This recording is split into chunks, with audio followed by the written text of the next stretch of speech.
Hello there, Streakers. How is everyone doing today? We are so excited to welcome a guest to our Streaking show who founded Illuminate Wealth Management on January 1, 2020. And prior to that, he spent a decade at another independent RIA firm in Chicago, including 3 as a shareholder. So his goal in founding Illuminate was to focus on serving smaller number of clients, providing a deeper, more personalized level of service while continuing to adopt the rapidly changing best practices in the industry. Well aware that finances are one of the most stressful things in everyone's life, hopefully successful too. He is driven by the passion of helping people take that stress, listen to this, Streakers, and turn it into reaching their greatest potential. He's a certified financial planner and has been featured in the Wall Street Journal, the New York Times, and Financial Planning Magazine, among others. Also, along with his peer group he co-founded in 2012, were featured as the cover story in TD Advisor Solution Magazine. He's a member of the National Association of the Personal Financial Advisors and the XY Planning Network. Now, when not running Illuminate and serving clients, he spends time with his wife and 2 kids cooking new recipes, as well as golfing, playing volleyball. He can be found learning new things and is always excited to share. Streakers, let's welcome to the Streaking Show, Ben Hockema, and let's get streaking. I seriously feel like let's get ready to rumble. We're talking finances That's today. Exactly let's right. do it. Let's do this. This is awesome. Ben, we're so excited to have you on the show. Thanks for coming. Thank you both. And that was a lot. Thanks for going through all that, Jeff. I know. My pleasure. I wanted to start today a little bit about talking about how you got started in financial planning and then how that transitioned into founding your own company. Absolutely. And kind of what led you down that road. Yeah, it's a great place to start. Start at the beginning, right? So Yep. my parents, they came from farmer families that were all about diligent savings, don't take a lot of debt, do the right things every day. And I saw through growing up how they saved a lot of money, even as my dad became a surgeon, and they still focused on all kind of the key things in finance. And I thought I was going to follow my dad, be pre-med, go be a doctor. So I go to the OR with him one time, the operating room, and I see him break someone's jaw, and I said, I'm out. This is not happening. Oh, yeah. So, this is not the path I want to go.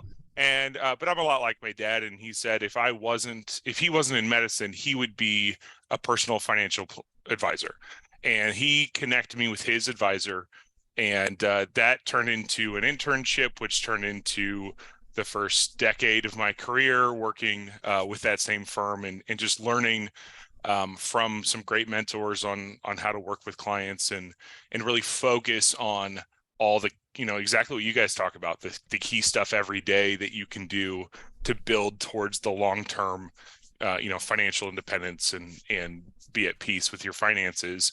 So move forward to 2019, and I started thinking I really just want to start my own business. And part of it is work-life balance. I think that's a big thing people talked about, even pre-COVID, right? And also there's some changes in the industry, and I wanted to kind of be working towards the right direction, I think, of where the world is going, especially for finance, personal finance, and work with a smaller number of clients. And so launched right before COVID. And that was an interesting time to start a business. Yes, it is. Absolutely. Yeah. Launching right before COVID, where now you can't go out and visit people. You got to find Correct. them online. Yeah. Correct. Yeah. So it's been really interesting because there's a few clients that I work with that they're local to me, and I've still never met them in person because we met during COVID and met on Zoom, and then they're fine. They don't need to see me. And that's just our relationship, but it's still great. Yeah, that's fantastic. I do love that technology has allowed us to have that freedom and that flexibility. And a little bit, it's interesting because you're right. You bring up both of those emotions of the one, on the one side, You're like, wow, I feel like I know these people because we're on Zoom all the time and we're close. And then sometimes you stop and you think, but I've never actually met them in person. I only know them as a 2D person. Yes, exactly. For sure. So it is 2D interesting. world. So it brings up both of those emotions. I have a client in Dallas, and I'm in Chicago, and I flew down there a couple months ago and met him for the first time in person. And right until I drove up to his house, I was all excited, and then I got really nervous. Wait a minute, what if this is different? I don't actually know this person, do I? So interestingly, just as we're going down this little side travel, oftentimes when I meet people for the first time in person, the first thing they'll say to me is, "Wow, you're a lot taller than what I thought." Because I'm 6'5". And that's the first thing. So there you Are go. you really? You see, Yeah. so look, we see each other from the chest up, and you don't realize when you stand next to him. Yeah. Wow, Wow. you're really tall. Yes, We all only know each other from here up. that's right. You wouldn't know my wife's 5'2" when we're if she was sitting next to me. Are you seriously Similar- 6'5"? Jamie is 5'2". Yep. That's hilarious. 5'3" on a good hair day. Okay, when I'm now able you to sound pump like it my wife up. too. Yep. Yes. That's That is awesome. How did you two meet? Just on that? we met 6 weeks into college, freshman year, started dating a couple weeks after that, and the rest is history. So That is that was great. crazy. Isn't it amazing how, as a very tall person, because being 6'5", that's on the taller end. Yep. It's the petite, smaller women that were attractive to me. Yep. And I actually had a tall girl come up to me one time and say, "It is so wrong of you to date someone that tall because you have a lot of options and I don't." I have heard that. And I before. remember That's thinking, I was hilarious. like, okay, Okay, thanks. well, he's still mine. Sorry. All right, Should we get into let's get into gone way off the finances. rails here. Not where I thought we were going to go. I love it. All right. So with that, let's talk just a little bit about, as we think about, there is a lot of stress in finances, no matter what. I mean, there just is. And if I can get to this place of peace with my financial road, I guess, that I'm traveling on, that's significant. So as we look at the whole world of financial planning, I mean, there's some, there's some things that come along with a financial planner that maybe are stigmas that people are a little nervous about or don't want to get into. But you've mentioned and you talk about the changing of the guard in financial planning. So talk to us now about how that's changed a little bit and why people, what's the benefit of reaching out to a certified financial planner? Absolutely. I'll start with actually the second part of that. Okay. And I think you kind of led there, which is there's a lot of stress around finances, and I actually think there's another word. There's a lot of shame around finances. Whenever you think about, looking at your numbers, you're looking at your budget, or going and revealing your finances to a third party that you don't know, a financial planner, that can be scary and to be vulnerable to do that. And the way marketing works is marketing is all about getting you to do something different. And so a lot of financial planners, a lot of ads you'll see, whatever it is going to be, you're not good enough on your own. You need me.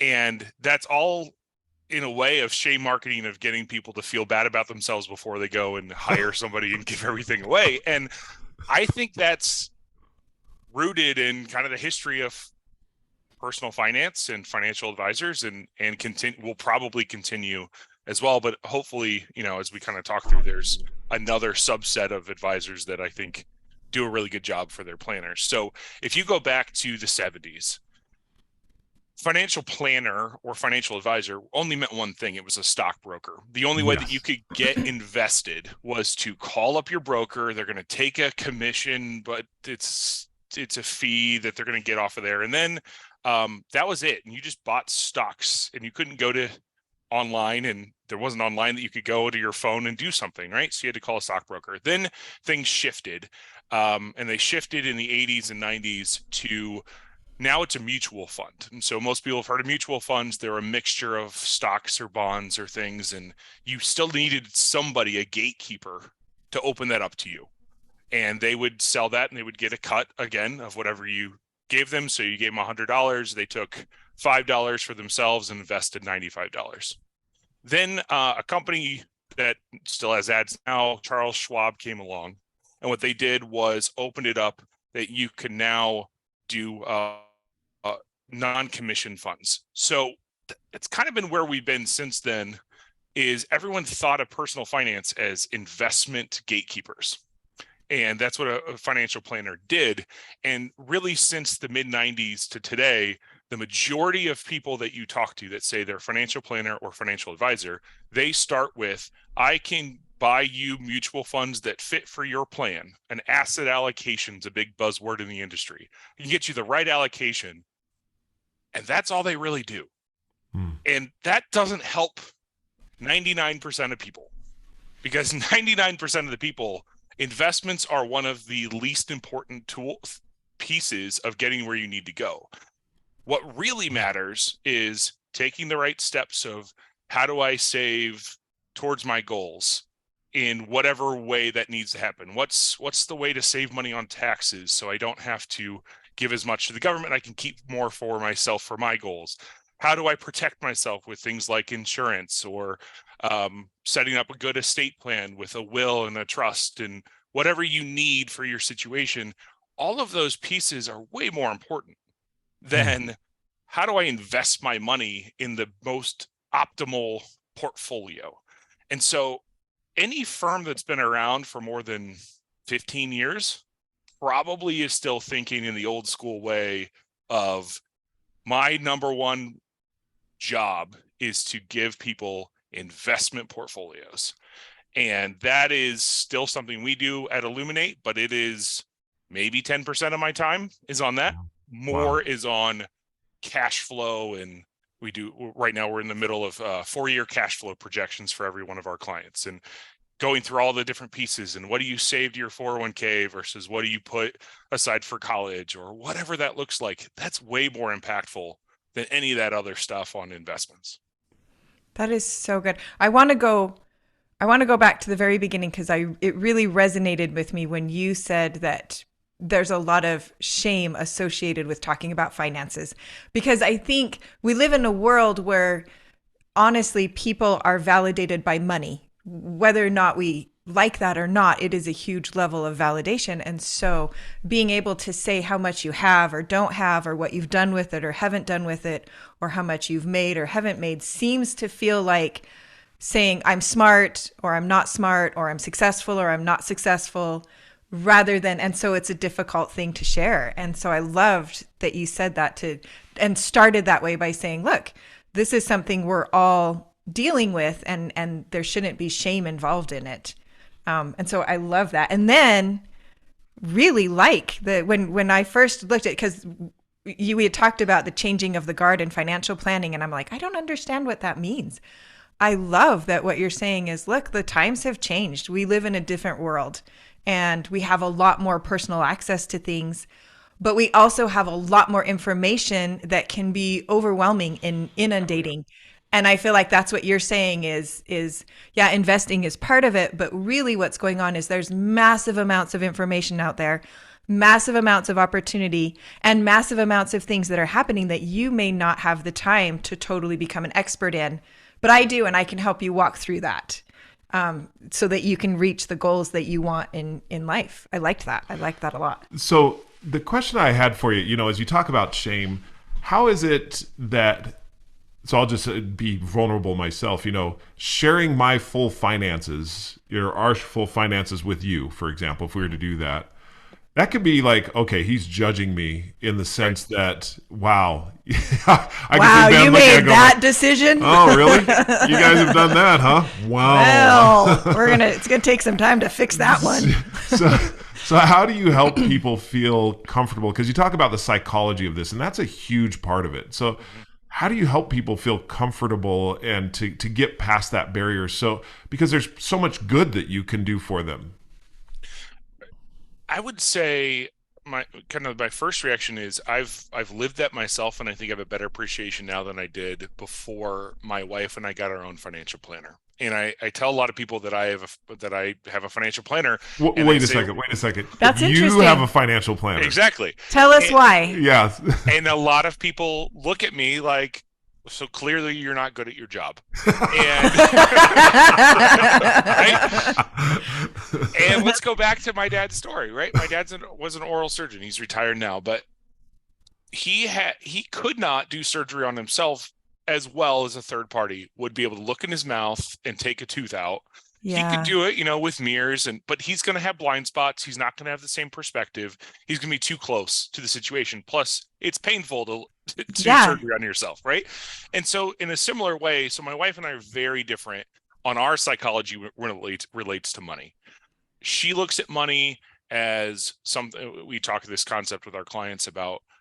Is it security or is it an opportunity? And my wife is very much on the security side, and I do not want cash in the bank because that's a wasted opportunity of what it could be doing.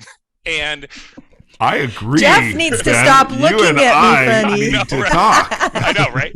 And so as we approach to a third party, now we can go and we can say, here's how we're currently managing our money, and here's what we're doing. Can you help us bridge the gap? And actually, the number one thing is my wife needed an advocate on her side that knew as much as I did so that we could have good conversations and not be in my own blind spots and my own emotional bias on how I view money.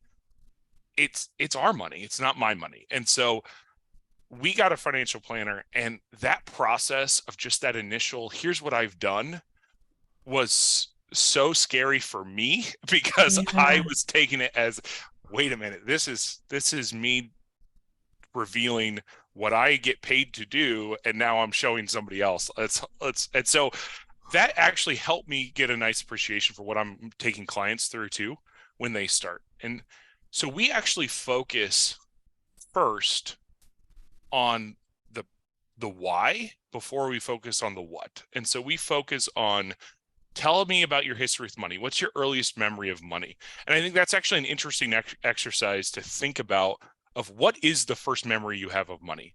And I've had clients reveal really positive experiences and really negative experiences. But in your formative years, you develop a relationship with money that will last the rest of your life. And you can work on that relationship, but it will impact your decisions. I've got a client who's 97 years old, and I believe there are things that he experienced growing up that impact him today. And so we start with the why, and then it's really easy to open up with, what does the data say? What are you actually doing today? Because then it's not about what did you do wrong. We're focused on where we want to get you and what the point of all this is. Money is just a tool to reach your, life goals, to help you get fulfillment. It's just a tool to get there. It's not the end all be all. It's not the goal.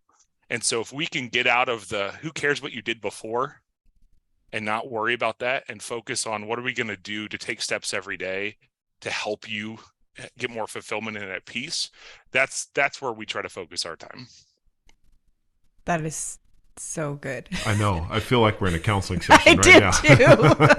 Like, Ben, you can help us. You can help us. This is great.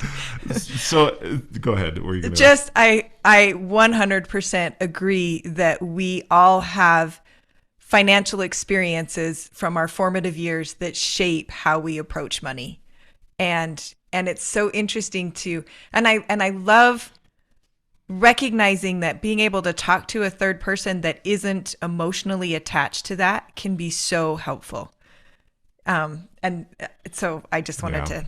So what, as you start working with people, what are some of the, let's go both sides of this. What are some of the things that happen that you're like, yeah, they're doing this really well? And what are some of the biggest mistakes we make that we're not doing well in just as across your clientele? Mm-hmm. The biggest, I'll actually start with mistake. I don't like to go in order, so that's fine. That's whatever fine. You want to do. The biggest mistake is when is honestly, and I fall in this too personally, is when you focus too much on what other people are doing. So I have clients that ask me, well, what are your other clients doing? Or my friend told me about this investment. Should we do that? Or whatever that looks like.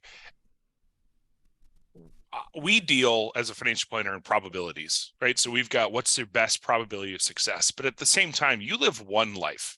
And so it doesn't really matter what the probabilities say. Your life is all that matters to you, right? And so your decisions need to be unique to you and not to what your friend is doing who may or may not be in the same situation. And if they haven't opened up their whole financial life to you, you probably don't know as much as you think you do. Yeah. But it's so easy, especially in today's culture, to see what someone's doing, the vacations they're taking that are on Instagram or whatever that is, and fall into the trap of, well, we have a similar job. Why can't we do that? And that is the number one thing that I think I try to help, is just that third party of like, hey, it doesn't really matter what they're doing. And here's what you can say back. And it shows up in a lot of different ways. What I think works really well for a lot of my clients is they have the right goal in mind, which is, I want to save, but I also need to enjoy this. Mm-hmm. And then we just need to balance, because people fall into one of two spectrums. It's either I need to enjoy this, so I'm going to spend it now, or I need to enjoy this, so I'm going to save, but then they get to retirement and then they don't actually spend because they've lived their whole life saving. And so just trying to balance saving and actually spending on the things you wanted to spend for. There's a spectrum there, and I think people kind of fall at the poles a little bit, and then we try to bring them to the middle because there's a balance. So you just brought up something that I believe, and Jamie and I have actually had some very rich conversations around this, which is what I call, thank you, rich, yeah, which is what I call the cancer of comparison, where I compare myself to everyone else, and the reason I call it a cancer is because I will always come up short, no matter what. And as I get in those cycles, then what happens is, like what you said, well, they're taking these vacations, they live in these houses, they have these cars, they're able to do these things. And what we see in social media is the highlight reel. You know, it's just like when you watch a baseball game on the highlight reel, it's 2 minutes. Well, you don't see all the different things that happened in between that actually led up to that particular out, or that particular home run, or that particular single. And so you just think that, well, they just live life on the highlight reel. And Instagram, social media, any of those things, it's the highlight reel.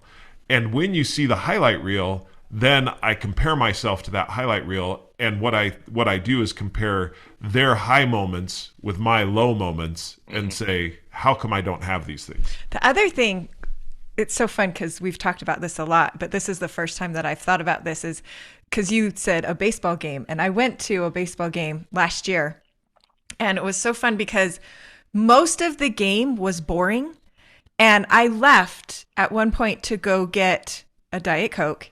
And when I came, as soon as I left and was standing in line, I hear the stadium just go erupt. Nuts. Yeah. Yes. But I'm in line, so I don't want to leave. So I get my Coke and I go back to sitting down, and it's back to being totally boring. And I thought, how funny, because if you see it on Instagram, you think the whole game was like that the whole game was that exciting moment. But in actuality, I thought the whole game was a little bit boring, and there was only 2 times that were really exciting. And you stepped out for both of them. I missed both of them to get my Diet Coke and then go to the bathroom because of my Diet Coke. And so it's interesting because, as you said that, I'm like, the highlight reel. But what happens is, not only do we compare, but we make their whole life look like they're living this way 24/7 all the time. All they're doing is having fun because that's what we think. Yeah. But in reality, there's just these little moments. So I just think it's deeply profound that you would say that the biggest mistake that people make isn't a financial decision, it's comparing. That's huge. That's a huge mind shift for me, to look at it and think, that's where I start. And as you said, we all have that. So that sometimes come up. I mean, for me, just to be vulnerable for myself, I mean, in the first couple of years of my business, I was comparing. You mentioned I've been in a peer group for over 10 years. These are other very successful financial planners. We have a similar mindset as we approach with our clients, but I was the newest in terms of starting my business. And yet I was comparing just last year my business success to where they were. Right. When then my associate, one of my team members, he called me out and he said, Ben, you're doing exactly what we tell clients not to do. You're comparing to somebody else. And he was right. And I'm glad that we have that relationship. He can call me out on that. But it's so easy to fall into that trap. And I think that's one of the biggest things that just to have, what I like to do is why I like to work with my clients is just, we have that relationship that I can be the person to call them out. Right. And say that, this is not a healthy spot to be in. But it's not about shame, right? It's about let's focus on what matters to you. You have different goals, you have different dreams, you have different priorities. Totally fine. Let's do that. And just really quick, sorry, this is another thought I had. As you're talking, it is interesting that we make an assumption that if we know something or teach something, we should be perfect at doing that thing. And I think we hold other people to that same standard. But I think it's part of the human experience and part of the human existence to recognize that even though you can know something really well, that doesn't mean you're doing it perfectly. Like it still takes intentionality and it still takes practice and it still takes times where you're like, wow, I was doing really good. And then times where you're like, whoa, I didn't realize I had gotten into this place and I needed someone to call me back out. Even when it's something that you spend time teaching other people about. Yeah. I think that's a really good thing to recognize. So as you look at, as people come in and you start working with them, we talked about the successes that people come in, and what are some of the things that, so obviously the other side of don't compare, and but also what are some of the things that they come in with that they're like, that you're like, okay, this is going really good, we can use this to continue to go forward.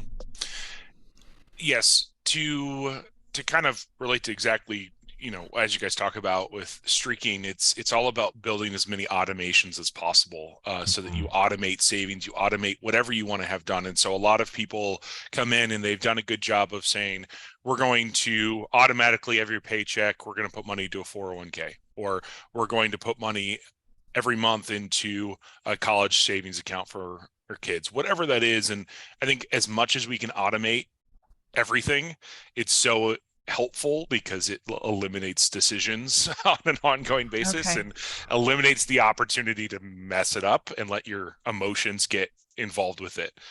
So I think that's the number one thing that people come in already ready. If you're at the point you say, I need some help, people have done some steps first. And the biggest thing is probably just automation. So when they have, and this is one of the things we talk about as far as, the automatic withdrawal into a 401k, you're like, yeah, good thing. That's definitely the way to go. Absolutely. Automatic withdrawal like into a savings account that may be a little bit more liquid, that's good way to go. Is that kind of where you're at? For sure. And I have, just for my personal finances, when I get paid every twice a month, I have 4 different accounts that I automatically have my paycheck go into. I have it set up on my that it just goes there because that's my easiest way, that I don't have to take an extra step to go do something else. I have money, and that actually 5 if you include the 401k. So I've got 5 places that the money goes into, and I know exactly what those buckets are for. And one of those is a longer term bucket. It's trips. My family loves to take trips. We like to do that. And so we have an ongoing savings that just every paycheck, we put a little bit of money in there. And again, I don't have to go into my checking account and move the money over. It just automatically goes there. Things like that. That's good. It's so helpful to just eliminate all possibility of getting off the plan that you want. Yeah. It's interesting because in Streakin, we talk about behavioral things being intentional. So you want to be intentional about what it is you do. And then we also talk about the automatic area where you really, and where we call the automatic area is maintenance. And we just want some things to be maintenance, and then a lot of other things which are growth and progress in Streakin is all about being intentionally choosing. So that, for example, like with my paycheck, if I take it and automatically have it be divided into those 4 or 5 different accounts, then my intentional part of streaking is the idea that I'm going to, say, for example, one time a week review my finances. That's intentional so that I can see where I am and the progress that I'm making. So even though I've got that automatic layer in there, I still want to be intentional about reviewing and looking at my finances. And I'm throwing that out there as a little bit of a hypothesis. Is that true? Would you say that that's good financial advice?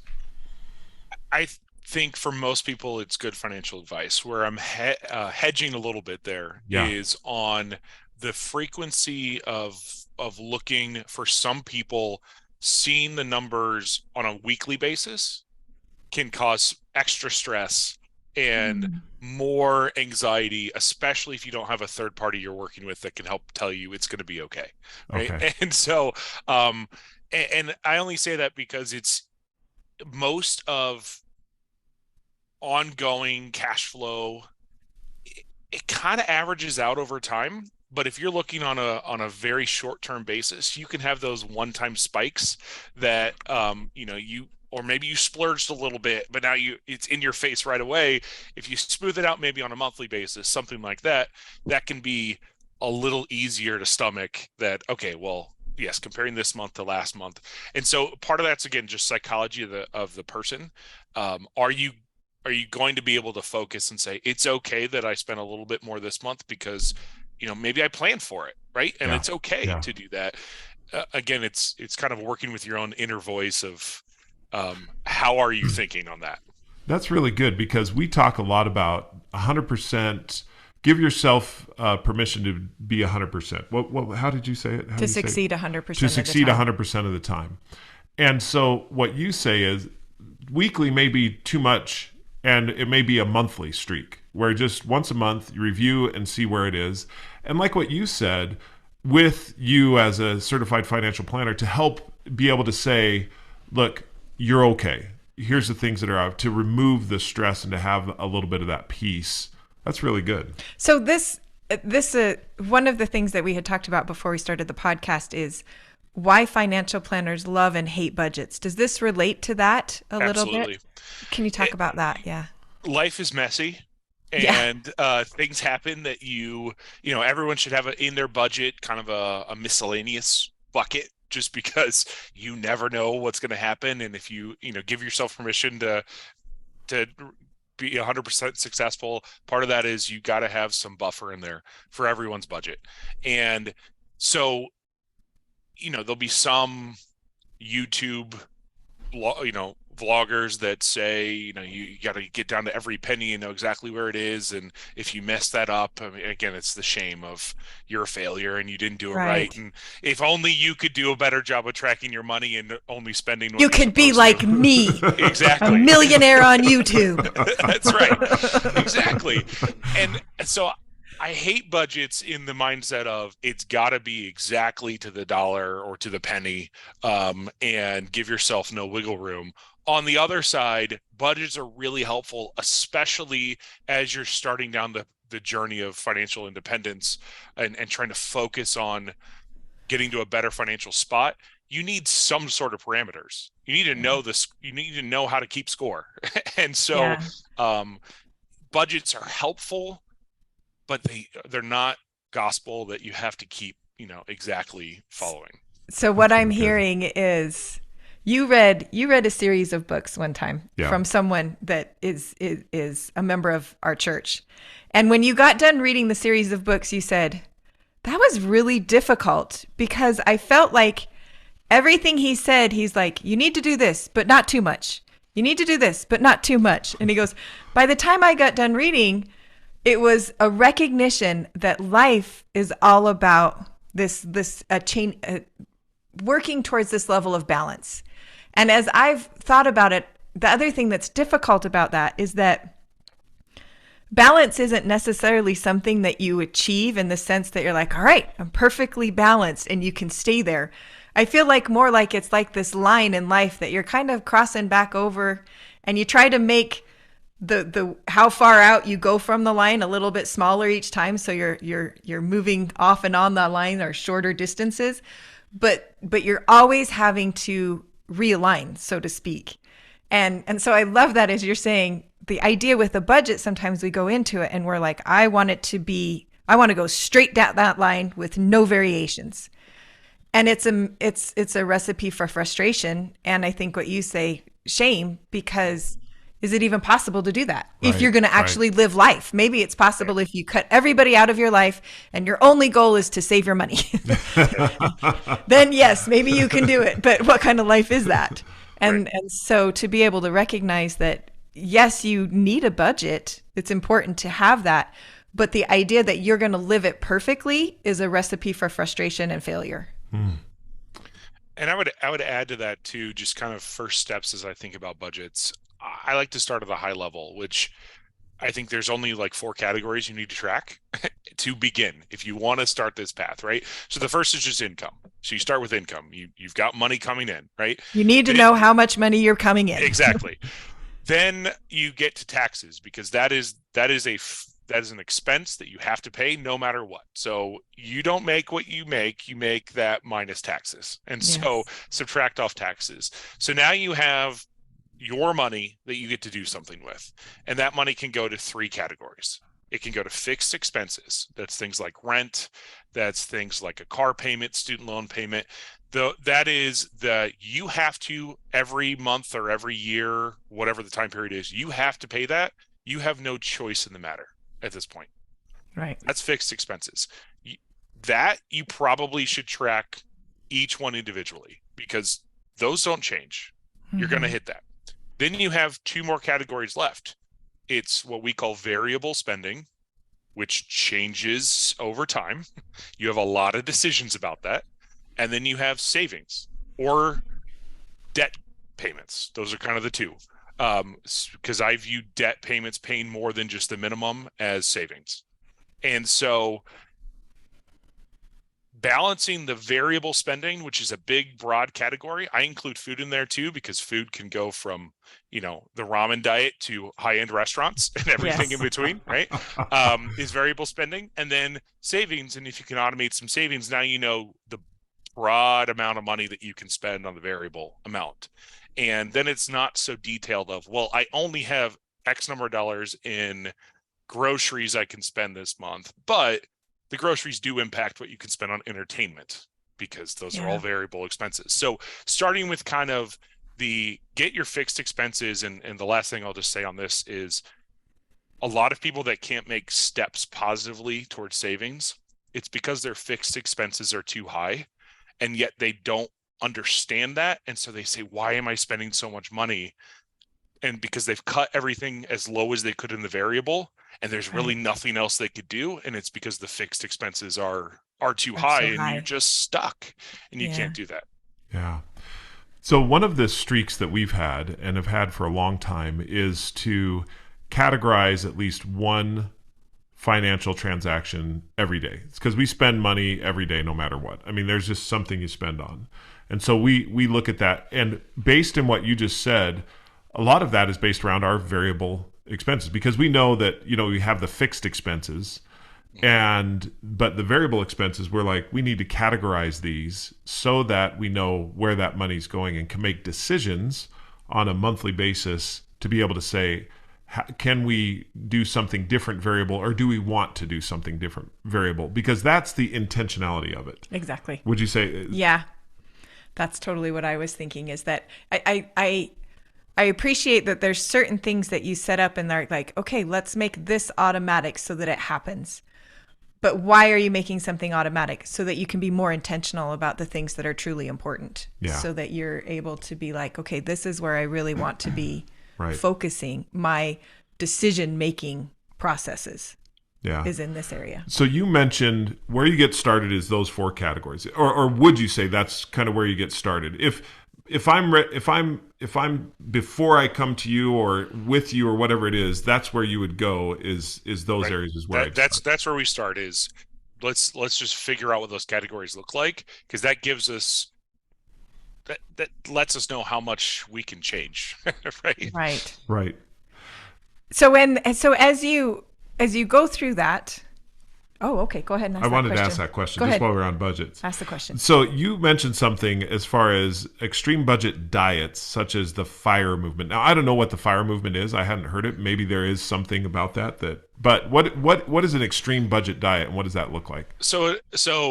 Yeah, quickly, the FIRE movement stands for Financial Independence Retire Early. And that was a big thing that came out the last decade.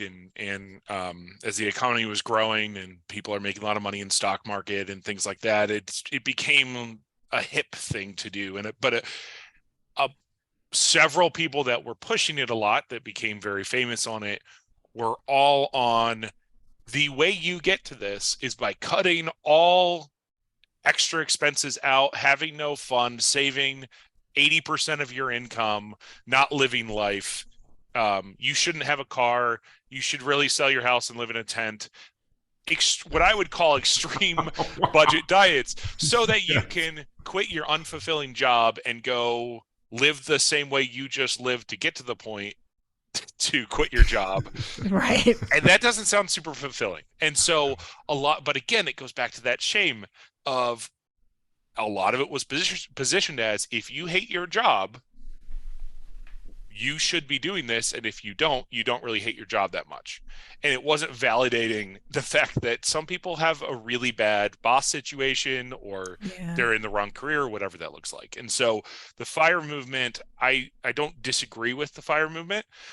I think it's all about balance. It's important to have the right frame of mind on it. And so whether it's that or it's another, extreme diet of cut everything out and only add back in, it's very hot and cold, and it's not very sustainable for most people to go too far that direction. That's a really good way to say it. I think the sustainability is a huge key component. Yeah. And it's the same thing. I think the same thing is people would say in a physical realm of diets, is that the sustainability is important, because if you don't change the way that you're thinking about things so that you can have a lifestyle change, so to speak, you may do something for a short period of time, but you're going to go back to what you were doing before. Because I look at, as you mentioned, Ben, and we talk about this idea of money as a tool. Right? It's a tool to be used to be able to get the lifestyle that you really want, if I'm putting that in the correct terms. Absolutely. Yep. Yeah. So if I'm always saving, I look at the hammer that stays on the wall, and I never learn how to use that tool. But boy, it looks good on the wall. That's right. I have a big savings and it looks good in the account. But I think that there's something, and I'd love your thoughts on this, about learning how to spend money. I mean, how to use it as a tool as well as to save it. And I think there's a lot of emphasis on the save side, but maybe not the emphasis that we need on how do you spend it in the ways that are good and fulfilling? Absolutely. So I actually will relate this to a client that I have, and I've worked with him for 15 years now. And this is just something that just impacts me every time I think about his story. It really impacts me today as I talk to clients. He and his wife fit in the category of diligent savers. They were going for financial independence quickly. Helps when you don't have kids that you're spending money on to save a little bit more, but they were able to retire early, and that's what they always wanted to. And they were really active skiers and things like that. They retired in their early 50s, and just about 6 months into retirement, she was diagnosed with stage 4 cancer and passed away quickly after. Wow. And what I'm so thankful of is that they did actually retire when they hit the number, and they spent their time, those 6 months when she was healthy, and really living it up, because now he's got that memory of the time that they saved. And I can only imagine, maybe they were, they weren't as good as savers, and so they had done all this saving and never lived life while they were working, and then she's gone. And now what did you save for? He has since remarried and is living life now and enjoying his time, and it's great, and it's great to work with him like that. But I have a number of clients. So my youngest client's 29, my oldest client's 97. I've seen all the life stages, right? Yeah. So it is so common that clients will be good savers and then they retire and they can't spend money. And my number one job is I force sending money to them from their portfolio so they start spending it, because they It's like, just you aren't need to spending yes. money. Yeah. You need to spend your money. What is this? What is this? And What's they're it like, oh, for? well, yeah, but what if I live too long? I'm telling you, you're fine financially. You've done enough. Yeah. Go enjoy it. And just pushing people to go that direction. But again, money's emotional. And so you always have fears. You always have things that are there. But I think it's just, it's hard for a lot of people who have been great savers to then spend money. I think you're right on that. So you said, just in passing, you said you've done enough. And how do you define what is enough? Like, how do you know that? There's the what is enough money answer, and then there's the what is enough life answer. And we're not going to get all philosophical here and things, but I think the number one piece is actually starting with the second part, which is figure out, both from an identity, personal identity perspective, what's your role in your family, in your life, what is enough for you, that outside of your job, outside of the money, what's going to bring you fulfillment, that you're going to say, I've got the good life, whatever that is to you. And maybe that's with, you mentioned church, maybe it's a pastor, or maybe it's a therapist, or maybe it's just someone else that you're a good friend that you're talking to. Figure out what enough is before you bring money into it is super important. Yeah. And then the money actually answers itself, because we talk about 6 stages of financial independence, and the last stage, most people stop at stage 5, which is I can live the lifestyle I have now. As we talk to clients, the 6th stage is what I call true financial freedom, which is you can actually pursue whatever is the most fulfilling to you, even if that means your lifestyle is going to be dramatically different.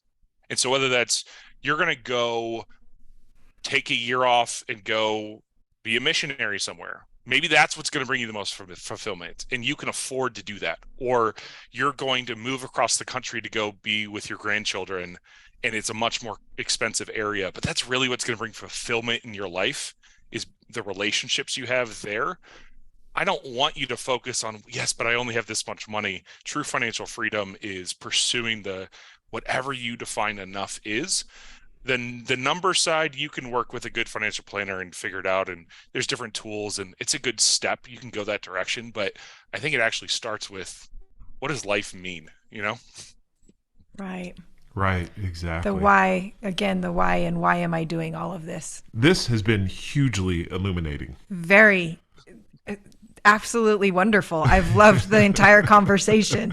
I have too. We've really loved it. So just in finishing up here, can people get started at any time with a financial planner? I mean, say for example, we'll just be vulnerable. We've never had a financial planner, but now I'm thinking that I want to have you as our financial planner.